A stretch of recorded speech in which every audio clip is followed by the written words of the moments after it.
नमस्कार. लोकसभा 2024चा एकूण खर्च, शासकीय खर्च जवळपास 1,35,000 कोटी रुपये आहे. याचाच अर्थ उमेदवारांनी केलेला खर्च व इतर कर्मचाऱ्यांनी केलेला खर्च जर आपण विचारात घेतला तर तो कित्येक पटीनं वाढण्याची शक्यता आहे. मागच्या अनेक वर्षापासून UPI पेमेंट सिस्टम आपल्या देशामध्ये सुरळीतपणे चालू आहे. ती OTP बेस्ड मोबाईल माध्यमातून होत असते. याचाच अर्थ मतदानसुद्धा OTP बेस्ड पद्धतीने होऊ शकतं असं माझं स्पष्ट मत आहे.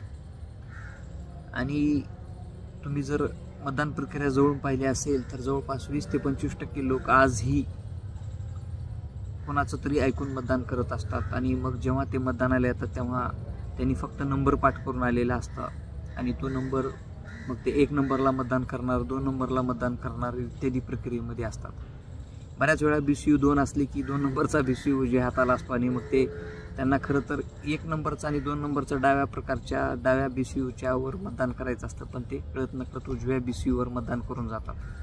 इथपर्यंत मतदान प्रक्रिया आपली किचकट आहे आणि सामान्य जनतेला जे अशिक्षित आहेत त्यांना ह्या संकल्पना आणखीनही समजत नाहीत, हे आपल्याला ध्यानात घ्यायचं आहे.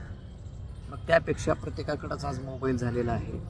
OTP बेस्ड मतदान पद्धतीमध्ये OTP प्रत्येकाला वेगळा येईल.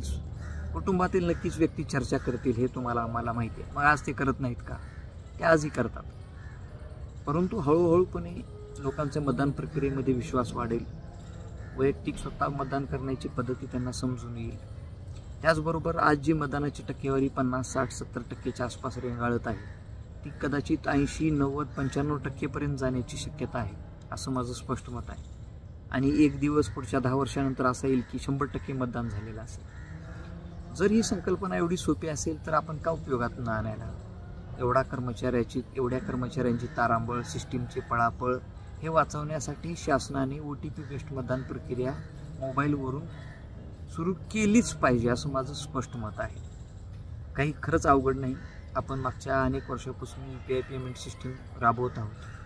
त्याच्यामुळं यामध्ये काही विशेष फरक पडेल असं वाटत नाही. बऱ्याच वेळा लोक असं म्हणतील की मग उमेदवार तुमचे मोबाईलच पळवून घेऊन जातील इत्यादी इत्यादी. या पोरखेळ आणि बालिश संकल्पना आहेत. आजही जे 22% लोक मतदानामध्ये असल्याच संकल्पना स्पष्ट नसताना येतात आणि मतदान करून जातात.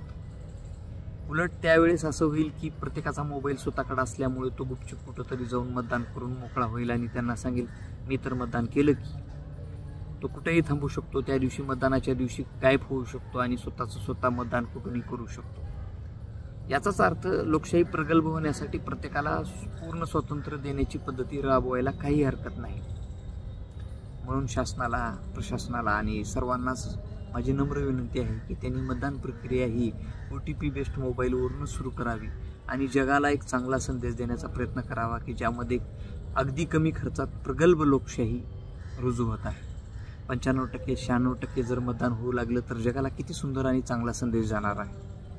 आणि खर्च लाखो करोडोमध्ये जो खर्च आपला विनाकारण जात आहे. सगळ्यात महत्त्वाची गोष्ट म्हणजे बऱ्याच वेळा अशा प्रक्रियेमध्ये ऑडिट नसल्यामुळे कोणता खर्च कुठं केला जातो याचं काहीही गणित आपल्याकडे कोणाकडेही नाही.